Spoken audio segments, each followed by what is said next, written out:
जैसा कि आप सभी जानते हैं, आज का टॉपिक हमारा है रुधिर, ब्लड। क्या है?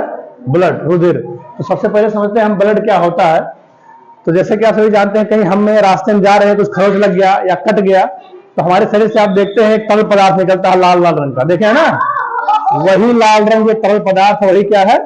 ब्लड है, खून है। क्या है? ब्लड है। अब ये ब्लड लगभग आप देखेंगे सभी कशेरुकी प्राणियों में होता है, चाहे वो मछली हो, चिड़िया हो, जानवर हो या इंसान हो। लेकिन कुछ अकशेरुकी प्राणियों के अंदर भी पाया जाता है, लेकिन वो रंग विहीन होता है। कैसा होता है? रंग विहीन। उसके अंदर कोई कलर नहीं होता है, ठीक है, व्हाइट रहता है। आप देखे होंगे कुछ कुछ जानवर, कभी देखे होंगे उनका खून निकलता है जब वो मरते हैं या किसी कारण दब जाते हैं, तो उसमें देखेंगे व्हाइट व्हाइट सा निकलता है, देखे है ना? तो वो अकशेरुकी प्राणी है, उनके अंदर सफेद खून निकलता है, यानी कि उनके अंदर क्या होता है? आरबीसी नहीं होती है। अब आगे हम देखेंगे रुधिर कणिकाएं। क्या देखेंगे? रुधिर कणिकाएं, यानी कि इस खून के अंदर 3 प्रकार के कण मिले होते हैं, कणिकाएं मिले होते हैं। कितने प्रकार के? 3।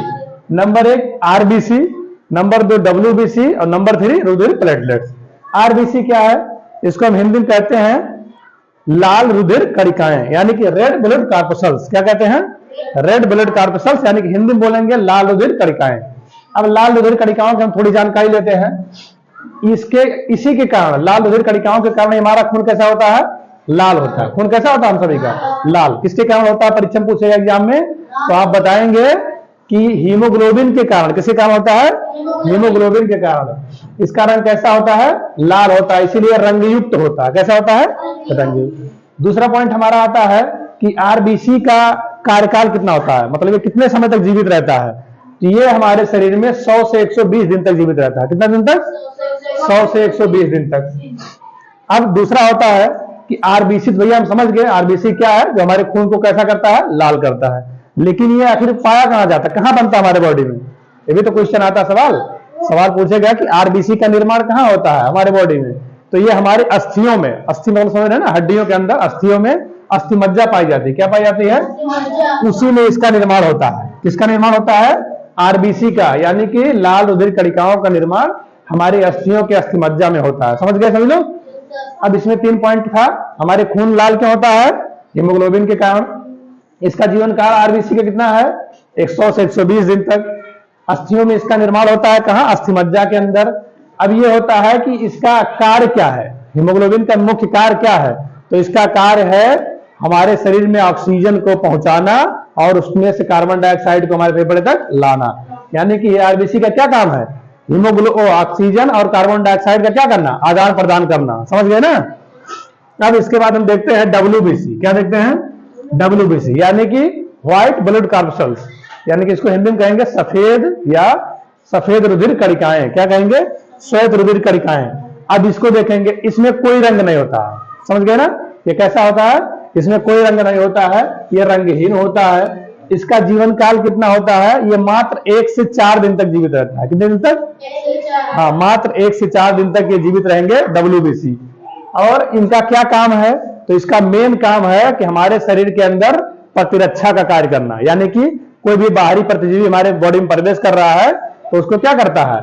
ये उसको मारने का काम करता है, प्रतिरक्षा का काम करता है, यानी कि हमारे बॉडी को बीमार होने से बचाता है। कौन बचाता है? डब्ल्यूबीसी। कौन बचाता है? डब्ल्यूबीसी, यानी कि सफेद रुधिर कणिकाएं जो हैं हमारे बॉडी में प्रतिरक्षा का कार्य करते हैं, कि बाहरी परजीवी या किसी का जो आते हैं इनसे इनको बचाने का कार्य करता है। समझ गए?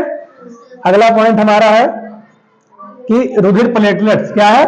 रुधिर प्लेटलेट्स। तो इसकी संख्या हमारे बॉडी में 2 से लेकर 5 लाख तक होता है। कितना होता है?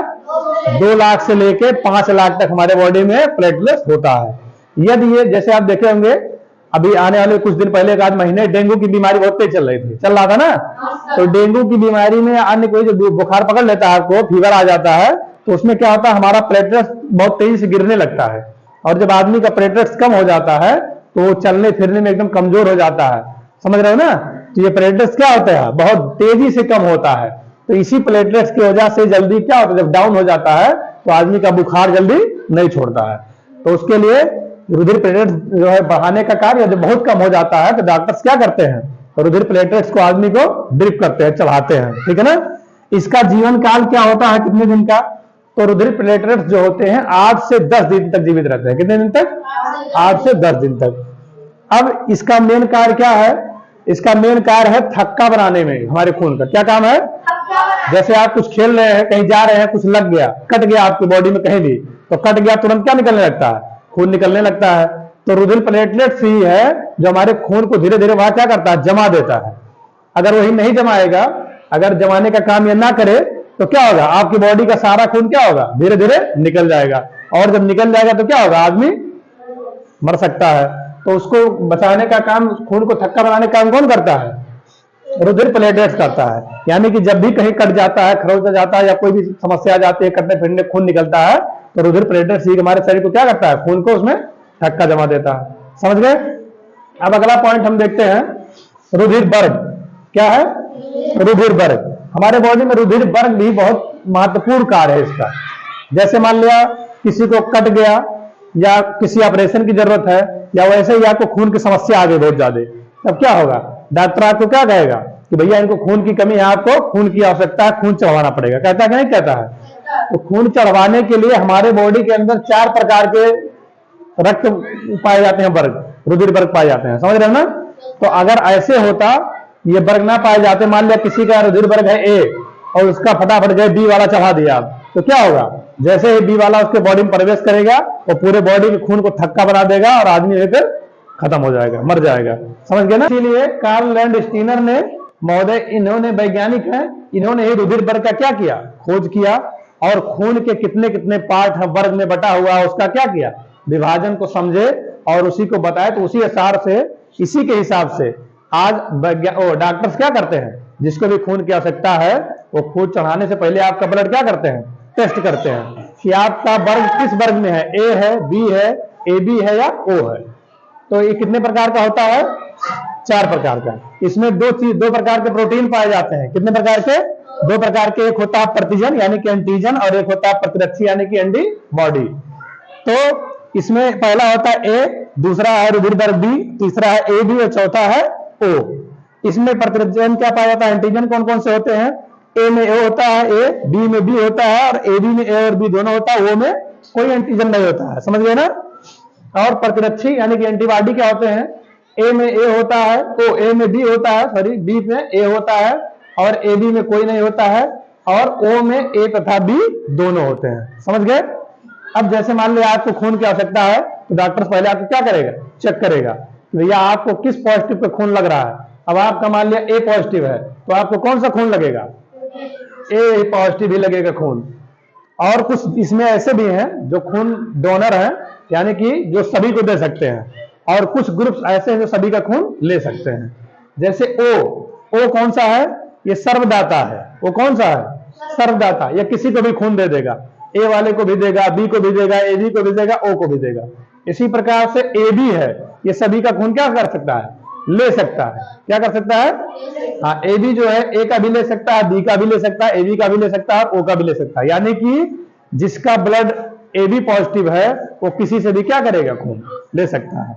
और दूसरी चीज, जिसका ब्लड ओ पॉजिटिव है, वो किसी को भी रक्तदान कर सकता है। और ये रक्तदान बहुत ही इंपॉर्टेंट चीज है। समझ रहे हो ना?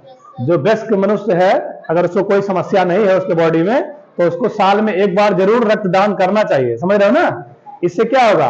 सबसे पहली बात, किसी व्यक्ति की जान बच जाएगी। बचेगा कि नहीं? मान लिया किसी की खून की आवश्यकता है, उसको खून की कमी हो गई है। खून की कमी होने से क्या होता है? आदमी धीरे धीरे, अगर खून नहीं मिलेगा तो क्या होगा? मर जाएगा। तो उसको खून की आवश्यकता होती है। तो अगर आप खून दान करते हैं तो ये ब्लड बैंक में जाता है, जमा रहता है। जिस किसी की भी आवश्यकता पड़ती है, उसको टेस्ट के करके किस वर्ग का चाहिए उसको खून क्या कर दिया जाता है? दे दिया जाता है। तो इस तरह से अगर कोई भी ब्लड दान करता है, डोनेट करता है, तो वो समझो एक व्यक्ति को क्या कर रहा है? बचा रहा है। एक मरते हुए व्यक्ति को क्या कर दे रहा है? बचा रहा है। यानी कि आने वाले समय में जो भी व्यक्ति, बहुत से लोग डरते रहते हैं, लेकिन आपको उसमें डरने की जरूरत नहीं है। अगर आप स्वस्थ हैं, फिट हैं, तो आप साल में एक बार जरूर खून क्या करें? दान दें। ठीक है ना? तो ये है ब्लड, और इसकी तरीकाएं आपने समझ लिया। कौन कौन से कण पाए जाते हैं, किसका क्या काम है हमारे बॉडी में, तथा रुधिर वर्ग कौन कौन से हैं, किस वर्ग का खून सबको दे सकता है, किस वर्ग का खून सबका ले सकता है खून। इस प्रकार से इसमें आप समझ गए हैं, और आने वाली परीक्षा में आप आसानी से इसको आप क्या कर पाएंगे? इंक्रीज कर पाएंगे। कोई भी क्वेश्चन आप इसमें छोड़ने नहीं पाएंगे। ठीक है ना? तो चलिए ठीक है, मिलते हैं अगले वीडियो में। मिलते हैं, तब तक के आप लिए thank you, best of luck, thank you.